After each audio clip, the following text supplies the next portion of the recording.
Welcome back to new video. और आज की इस वीडियो पे हम तीसरा जीएस का अपना प्रैक्टिस सेट लेके आए हैं। तो हम आते हैं आज के अपने क्वेश्चन पे, और ये काफ़ी इम्पोर्टेंट रहने वाला है आपके परीक्षा के दृष्टि से। और जब तक एग्ज़ाम नहीं हो जाता है, हम इसी तरीके से रोज़ 25 क्वेश्चन आपको लाने वाले हैं, और एकदम एग्ज़ाम के लेवल का प्रश्न रहने वाला है। क्योंकि ईजी प्रश्न करा के कोई फ़ायदा नहीं है, ईजी प्रश्न अब नहीं आते। इतना जानिए कि जो 50 क्वेश्चन आएंगे, इसमें आपको 10 से 12 क्वेश्चन ऐसे देखने को मिलेंगे जो अच्छे लेवल का क्वेश्चन रहेगा, और वही कहीं ना कहीं डिसाइड करता है। और जो 8 से 10 क्वेश्चन ईजी आता है उसको तो सभी कर लेता है, और 20 से 25 क्वेश्चन मॉडरेट लेवल का रहता है। तो यही पेपर का शेड्यूल है इसका, इसी तरीके क्वेश्चन आते हैं। तो आप लोग नीचे बहुत सारा कमेंट किए थे कि लंबी क्लास बनाइए, 25 से 30 मिनट क्लास बनाइए। तो मैं 10 से 12 मिनट का क्लास इसलिए बनाता हूँ कि आप लोग अपना बुक से ज़्यादा रिवीजन करिए, उसके बाद टाइम मिले तो यूट्यूब पे 5 से 10 मिनट में सब कुछ क्लियर कर लीजिए। क्योंकि बुक बेस्ड है, बेस्ड पे ज़्यादा फोकस करते हुए चलिए। हम आते हैं, आत्मसम्मान आंदोलन की शुरुआत किसने की थी? तो इसका होगा option number A, EV Swami Narayan. और आप आंदोलन थोड़ा देख के चलिएगा, भूदान आंदोलन। ज्योतिबा फुले की पुस्तक याद कर लीजिएगा, अम्बेडकर की पुस्तक, और महात्मा गांधी की पुस्तक। क्योंकि ये जो स्वतंत्रता सेनानी है जो बहुत ज़्यादा फेमस है, उनसे जुड़े क्वेश्चन बनते ही बनते हैं। तो इन लोगों के पुस्तक को ध्यान में रख के चलिएगा, और इन लोग के आंदोलन को भी ध्यान में रख के चलिएगा। आते हैं नेक्स्ट क्वेश्चन पे। मार्च 2019 में बेंगलोर की आईटी कंपनी माइल्ट्री को किस कंपनी ने खरीदने का प्रयास किया? तो इसका होगा option number B, Jain pact. हालांकि थोड़ा ओल्ड क्वेश्चन है।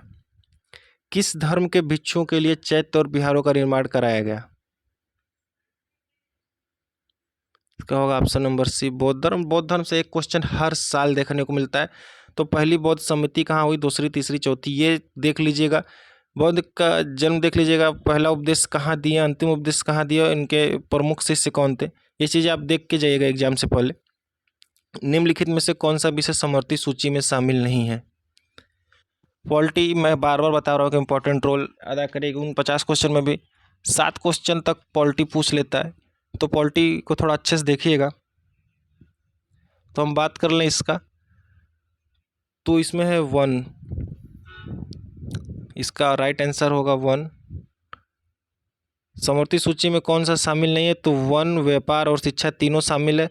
रक्षा नहीं शामिल, रक्षा संघ सूची का विषय। समवर्ती सूची में हमें 61 विषय शामिल मिलते हैं, संघ सूची में 100 विषय, और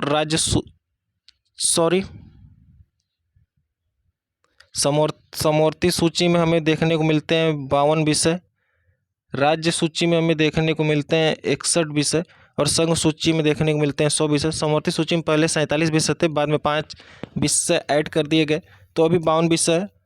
और अनुसूची 7 में इसका उल्लेख है। आप लोग 12 अनुसूची देख के जाइएगा। अब आते हैं अगले क्वेश्चन पे। मिसाइल मैन ऑफ इंडिया के नाम से किसे जाना जाता है? इसका राइट आंसर होगा ऑप्शन ए। एक आध क्वेश्चन ऐसे ही पूछ देता है, बहुत ईजी क्वेश्चन भी आता है। 5-7 क्वेश्चन तो ऐसा आएगा जैसे लगेगा आपको क्या लेवल है, लेकिन हर टाइप के क्वेश्चन के लिए हमें रेडी रहना है। आते हैं नेक्स्ट क्वेश्चन पे। जिन पौधों के पृथक बनावट रूप नहीं होते उन्हें क्या कहा जाता है? तो इसका होगा ऑप्शन नंबर सी, थैलोफाइट। आते हैं नेक्स्ट क्वेश्चन पे।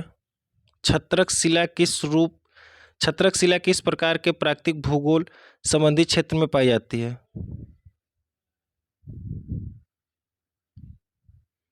इसका होगा ऑप्शन नंबर ए।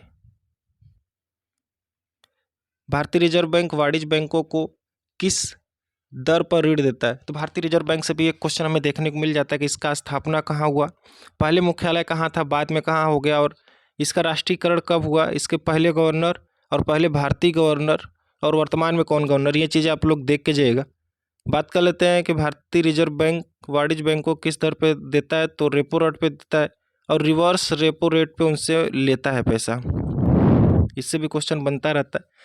भारत के किस शहर में भगवान ब्रह्मा की एकमात्र मंदिर स्थित है? इसका राइट आंसर होगा पुष्कर में। और पुष्कर के मेला को भी देख लीजिएगा, करेंट का टॉपिक हमेशा से बना हुआ है।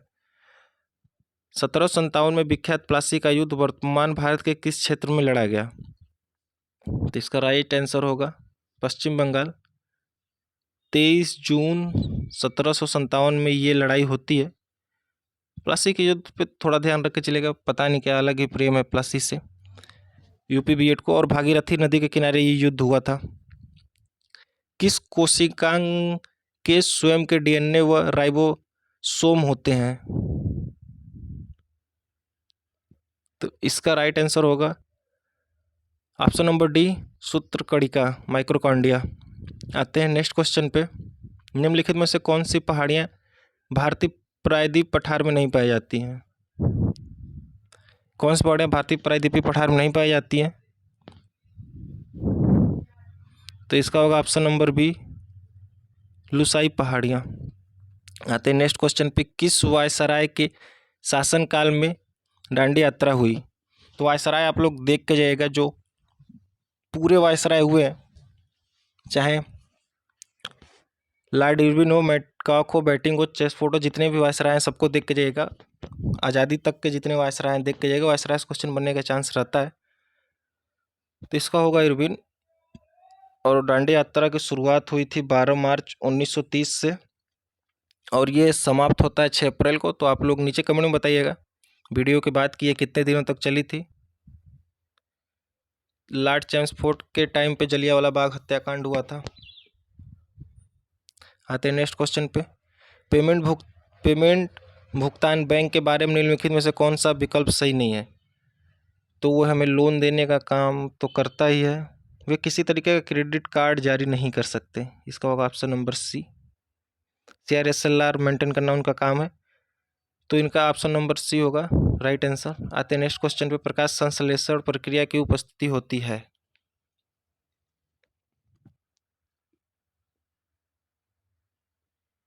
होगा ऑप्शन नंबर बी, क्लोरोफिल और सूर्य प्रकाश द्वारा। आते हैं नेक्स्ट क्वेश्चन पे। किस खेल से वजीर, घोड़ा और राजा संबंधित है? ये इजी क्वेश्चन है, तो आप बता ही सकते हैं। शतरंज ऐसे भी क्वेश्चन पूछता रहता है यूपी बीएड। जब किसी वस्तु की गति ध्वनि की गति से अधिक हो जाती है तो उसे क्या कहा जाता है? तो उसे हम पराध्वनि कहते हैं, ऑप्शन नंबर बी। और साइंस पोर्शन से हमें 4 से 5 क्वेश्चन कम से कम देखने को मिलता ही मिलता है। तो साइंस पोर्शन भी लास्ट के 4 से 5 दिन आप लोग देख के जाइएगा, उसमें हो जाएगा आपका। कोई भी एक बुक फॉलो कर रहे हैं तो उसी से देख लीजिएगा, या फिर कहीं से भी आप लोग कवर कर लीजिएगा। आते हैं नेक्स्ट क्वेश्चन पे। आगरा का किला किस मुगल सम्राट ने बनवाया था? हालांकि इस टाइम पे, इसका होगा ऑप्शन नंबर से, इस टाइम पे हमें दिल्ली सल्तनत और मुगल सल्तनत से क्वेश्चन काफ़ी कम देखने को मिल रहा है। एक आध क्वेश्चन हो सके तो देखने को मिल जाए, तो उसी हिसाब से आप लोग तैयार कीजिएगा। ये नहीं कि मुगल और दिल्ली सल्तनत के बारे में पढ़ने में समय बिता दे। इस समय पढ़ना है तो आधुनिक भारत पढ़िएगा। किस सरीसृप के 4 हृदय कच्छ होते हैं? तो इसका ऑप्शन नंबर डी, मगरमच्छ।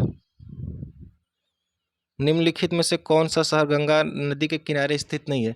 एक चीज़ आप लोग ध्यान दीजिएगा, क्वेश्चन पूरा पढ़िएगा। जैसे ये क्वेश्चन है तो आप लोग देख के पहले ही ऑप्शन बनारस लगा के आगे बढ़ेंगे, लेकिन आप पूरा क्वेश्चन पढ़ेंगे तो कौन सा शहर स्थित नहीं है पूछा है, तो इसका राइट आंसर होगा ऑप्शन नंबर डी, जयपुर। और मैं लास्ट वीडियो में बताया था कि मैं वीडियो के बीच बीच में संविधान के इम्पोर्टेंट चीज़ें आपको बताता रहूँगा। जैसे कि आज हम समितियाँ कवर कर ले रहे हैं, तो पहले हम बात करते हैं संघ समिति की। तो संघ समिति के अध्यक्ष थे जवाहरलाल नेहरू। मूल अधिकार और अल्पसंख्यक समिति, मूल अधिकार और अल्पसंख्यक, साथ में संघीय संविधान समिति। मूल अधिकार और अल्पसंख्यक के सरदार वल्लभ भाई पटेल जी थे। कार्य संचालन समिति के डॉक्टर कन्हैयालाल मणिक मुंशी। संघीय संविधान समिति के सरदार वल्लभ भाई पटेल। तो ये चीज़ें जो संविधान, एक चीज़ साथ आप याद करते हैं, संघीय संविधान संसदीय श्री जवाहरलाल नेहरू जी थे। नियम समिति डॉक्टर राजेंद्र प्रसाद, नियम और संचालन डॉक्टर राजेंद्र प्रसाद। झंडा समिति GS कृपाली। प्रारूप समिति भीमराव अम्बेडकर। और प्रारूप समिति थोड़ा अच्छे से देख के जाइएगा क्योंकि यहाँ से क्वेश्चन पूछता रहता है। आते हैं आपके नेक्स्ट क्वेश्चन पे, इसको स्किप करते हैं क्योंकि 2019 का कोई मतलब नहीं है। आते हैं नेक्स्ट क्वेश्चन पे। निम्नलिखित में से कौन सी पुस्तक जवाहरलाल नेहरू द्वारा लिखी नहीं है? और एक बार फिर बोलूँगा कि इम्पोर्टेंट बुक आप लोग देख के जाइएगा, और उन लोगों का ज़रूर देख लीजिएगा जो मॉडर्न इंडिया से जुड़े हैं और काफ़ी जो महत्वपूर्ण लोग हैं, जैसे भीमराव अम्बेडकर हो गए, सुभाष चंद्र बोस जी हो गए, जवाहरलाल नेहरू हो गए, गांधी हो गए, इन लोगों का देख के जाइएगा, ज़रूर से देख के जाइएगा किताब। तो इसका होगा option number B, the broken wing इनकी पुस्तक नहीं है, बाकी सारी पुस्तक इन्हीं की है। डिस्कवरी ऑफ इंडिया काफ़ी चर्चित पुस्तक है इनकी। प्रत्येक संसदीय बैठक का पहला घंटा क्या कहलाता है? तो पहला घंटा कहलाता है प्रश्नकाल। उसके बाद आता है 1 से 2 बजे के बीच में लंच टाइम। 11 से 12 तक होता है प्रश्नकाल, और 12 से 1 तक होता है शून्यकाल। 12 से 1 तक होता है शून्यकाल। आते हैं अपने नेक्स्ट प्रश्न पे। भारतीय संविधान के किस अनुच्छेद के तहत किसी राज्य में राष्ट्रपति शासन लागू किया जाता है? आर्टिकल से भी एक क्वेश्चन तो पूछ ही लेता है, लेकिन आर्टिकल बहुत ऊपर ऊपर पूछता है। तो इसका होगा ऑप्शन नंबर बी, संविधान संशोधन 368 है, और इसका है option number B right answer. 350 अनुच्छेद 350 में कि प्रांतीय की भाषा, आपको पता होगा कि ये भाग 8 में आता है। तो ये क्या भाषा रहेगी हमारी, इससे है। और भाग 8 आपको पता है कि राजभाषा के बारे में चर्चा है। और अनुच्छेद 325 ये है निर्वाचन में जाति के आधार पे जो प्रक्रिया है उसकी। तो ये आज के क्वेश्चन समाप्त होते हैं। तो वीडियो आपको कैसा लगा आप लोग कमेंट करके बताइएगा, और कोई भी क्यूरी हो तो आप नीचे हमसे पूछ सकते हैं। आप हमसे इंस्टाग्राम पे भी जुड़ सकते हैं, कोई भी आपके अगर टॉपिक है तो वहाँ पर हमसे डिस्कस कर सकते हैं। इस वीडियो में सिर्फ इतना ही, मिलते हैं इस और वीडियो में। जय हिंद।